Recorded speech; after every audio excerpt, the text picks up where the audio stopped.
I may have been a little nervous about attending CampFi Rocky Mountain during the coronavirus pandemic.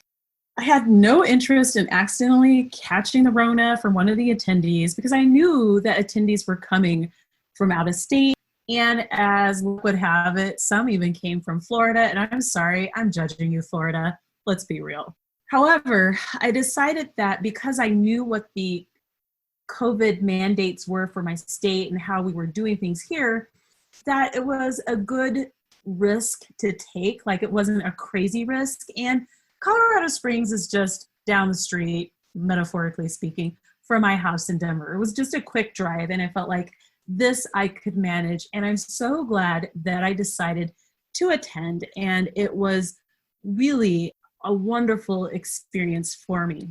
For 4 days and 3 nights, I had the opportunity to connect with other fire-focused folks, time to relax, and really re-energize my personal finance journey while resting in beautiful Colorado Springs, Colorado. And I had the chance to share my views on lifestyle design and how slow fire is really where people should focus in my session, 10 Lessons I Learned from Accidental Slow Fire.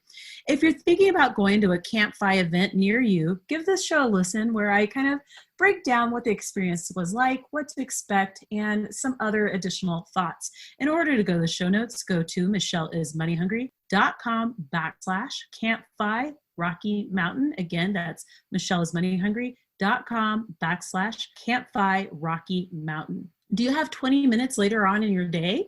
Watch the 20-minute workshop, Why Now is the Time to Publish Your First Book. Click the link in the show notes to take the workshop.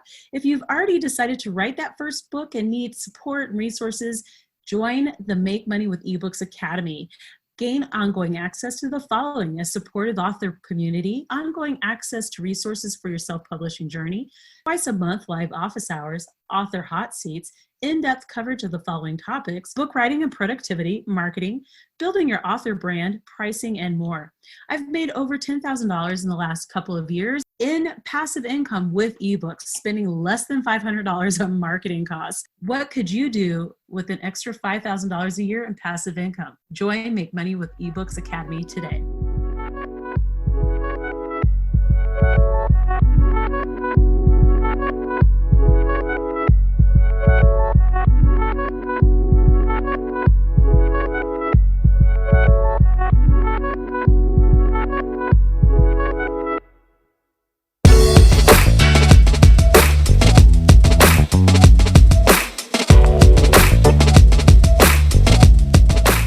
Exactly is CampFi. It is a series of small in-person fire-focused events hosted throughout the United States, and it's the creation of a really nice guy named Stephen Bohier. I think I'm saying his last name right, but I could be saying it wrong. I'm saying it the French way, but he might let me know that I completely messed it up, but that's what we're going to say. Anywho, CampFi has grown in size and visibility since its inception a few years ago.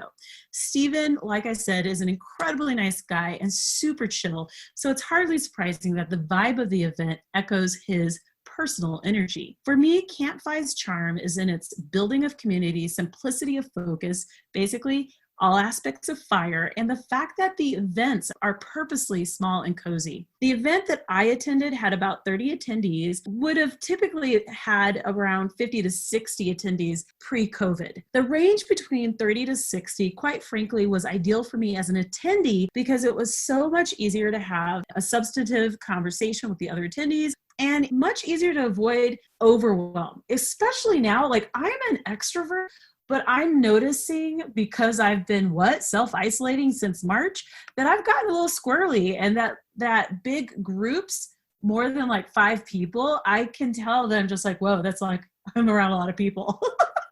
So having the small group actually felt like a big group to me because I've been self-isolated for a while. It ended up being the perfect number for me, and I loved it. There's an intentional focus on the overall cost of the event, and I really appreciated that the venue we were at, the St. Francis Retreat Center, served us 3 meals a day. I'm all about the meals. In fact, when I go to Breckenridge, which is my fun place that I like to go to in the mountains, I stay at a hostel called the Bivvy. I'm obsessed with the Bivvy. But part of why I love it is because they cook breakfast, like it's included in the price. So anytime food is included in the price, I'm super excited.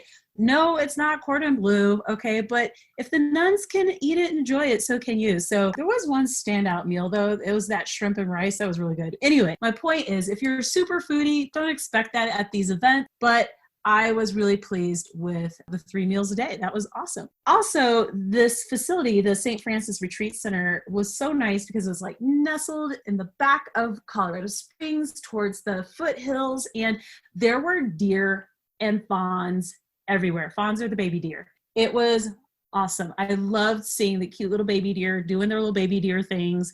And they were not like the deer were not afraid of people. So literally all day long, they were just within feet of us. So that was kind of fun. Each event has different content because the speakers are different. So the speakers bring a unique spin to the conversations that we're having at the event based on the presentations. For the event that I was at, CampFi Rocky Mountain, the first one, not the second one, the first one, J.D. Roth from Get Rich Slowly debuted a new talk where he really kind of reflected on the history of FIRE, and I had to geek out and suggest that Thoreau, the author, was also FIRE focused, and he, meaning he, J.D. Roth, confirmed that by texting Vicki Robin, who is the author of Your Money or Your Life, and she actually texted him back and was like, yes, he's a FIRE guy. I'm kind of geeked out about this story because she texted him right back, which means that they know each other well enough to text. Mr. Refined by FIRE shared how he's teaching his kids about money and creating future millionaires in the process. I'm going to say that his spin and the process that he was using with his kids was so amazing. I will send my future kids to him to teach them about money. And all of my friends with kids, I will direct them to any content that he does about teaching kids with money. In particular, one thing that really stood out was how he was teaching his children about debt and the experience of debt, because for children, it's a very abstract kind of idea. And what he does is, say, for example, one of his kids is like, Dad, I want an ice cream cone. And he's like, okay.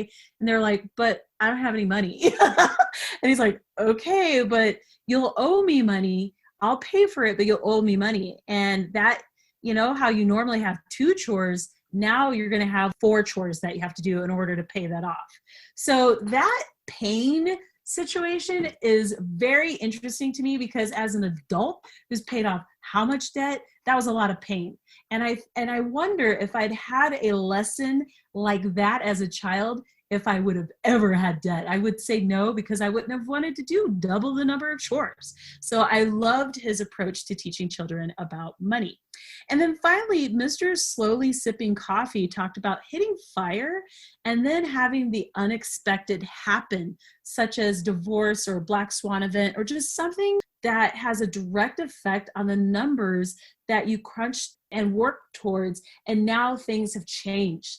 And for a number of people, if they were planning on firing this spring, that could have messed up everything because we ended up having the stock market drop and go up and just all these things happening. So it was really interesting conversation about what do you do when you make all these plans and then this thing happens. So I loved kind of hearing his perspective about that. Here are some general thoughts that I have about attending FIRE events and some things that I've noticed. This is not specific to CampFi. This is a general observation and just something I wanted to bring up. I've attended Sense Positive, CampFi. I've gone to some smaller like meetup things with the Mustachians. And what I've noticed is that I'm often one of the few or the only person of color at these events. I know that there are actually POC FIRE folks, and so I'm trying to figure out why they aren't attending these events. Now, I should say CampFi during a pandemic is a little different. I'm not including this year. I'm talking about events even before I was wondering, with the corona, I was wondering like, why aren't people really coming? Because I have a sense that there are a lot of people of color very attracted to the FIRE movement. And so I'm just trying to figure out like what is not happening, or why is it people either maybe they don't have the time, maybe they don't feel comfortable. I don't know what it is, but if you're listening to the show, definitely email me and give me some feedback at michelleismoneyhungry@gmail.com. Definitely email me and let me know why you're not attending these events. I have to say that all the events I've attended have been wonderful. And so I would hate for people not to attend because they're worried that they wouldn't be. That said, I also have noticed that there's a high percentage still of high income earners at these events. And I have to ask myself the following question, which is, if you're not a high income earner, is FIRE even possible for you? I've thought a lot about this, and I think that FIRE is still possible, but I think it's dependent on having a couple of things happen. Just extremely low debt load or zero debt, financial knowledge plus discipline, and career job longevity, as well as just a deep knowledge of taxes and financial tools. So that's kind of my thought. So yeah, I think it's possible. And actually there's a gentleman who comes to mind. He's a Black guy out of like Virginia, I think. And he made $15 an hour, and he worked at a bank as a valet. I'm pretty sure he was a valet. And basically he would hear the bankers talking about what they were doing. And so he would just listen to what they had to say, and he learned what they were doing, and he just focused. And he's a millionaire, paid off house, income generating investments, things like that. And he learned from other people. So he was making about $15 an hour. So yes, it's possible, but I think that these other things have to come together in order for everything to merge into one, so you can focus and get FIRE to happen. Representation matters. I belong to a number of online financial communities.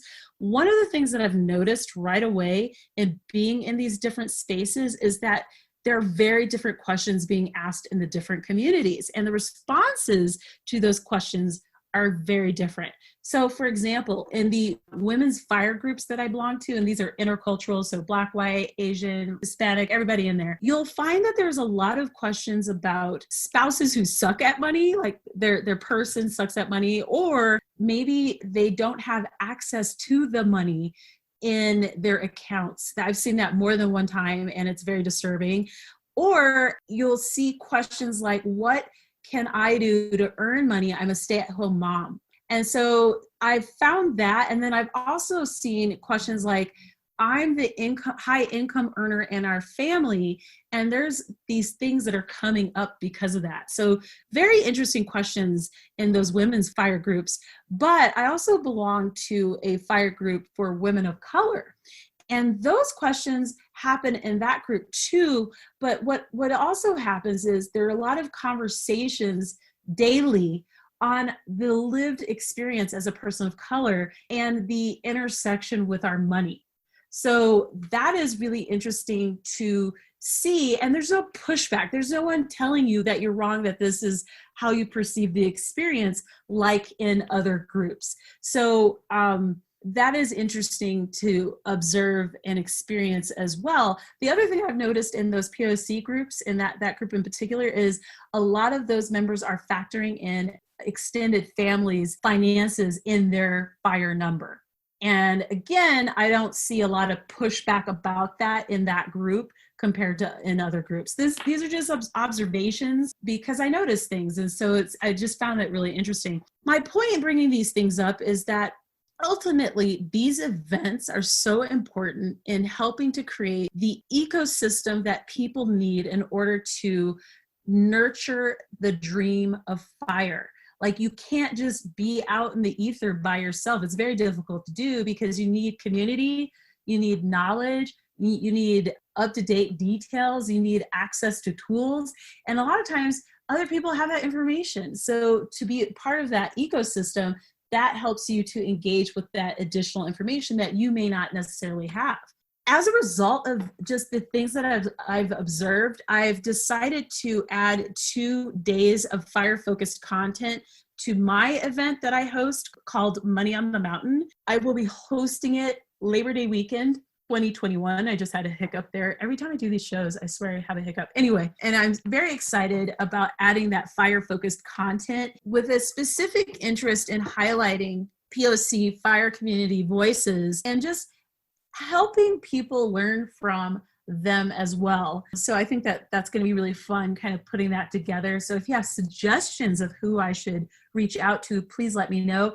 If you know of single women FIRE people besides Sylvia's awesome. I'm going to reach out to her, Sylvia from Washington State. But if you know of other people besides her, please let me know because I would love to reach out to them as well. Finally, here's the question. Here's what I posed at the beginning. Should you attend CampFi? Heck yes! I had a wonderful time, and it was just what the doctor ordered as I finish a huge part of my own personal financial journey. I'm just about done paying off my unsecured debt, like literally in the next couple of weeks, and I'm about to go all in on wealth accumulation because I can focus on it. Now, I will be clear, I still will have student loans, but I used to have a billion, crazy number of bills, and my ability to focus is just razor sharp. I don't have to focus on all these people. I just have to focus on two things, which is awesome. While I still have student loans, the simplicity of my current financial life honestly blows my mind. I'm looking forward to attending another CampFi and learning from other people who've achieved both paper and bank FIRE. So paper would be like they say they're a millionaire on paper, but bank FIRE, it's like it's in the bank. So I kind of love that. I still have a lot to learn personally about money, and I love that this community is embracing me so that I can learn from the people in it. I believe that I've met some friends who will be lifelong friends, like people that I met them immediately and I just thought, these are my people. So I had an amazing time. I encourage you to go. If you have any questions, definitely email me. Let me know that you're thinking about it. During COVID, it may just be safer to do it closer to home, but you're adults. You can figure out what's best for you. Thank you so much for listening to the show. Don't forget to go to the show notes at michelleismoneyhungry.com/CampFi Rocky Mountain. And I hope you are having a great day.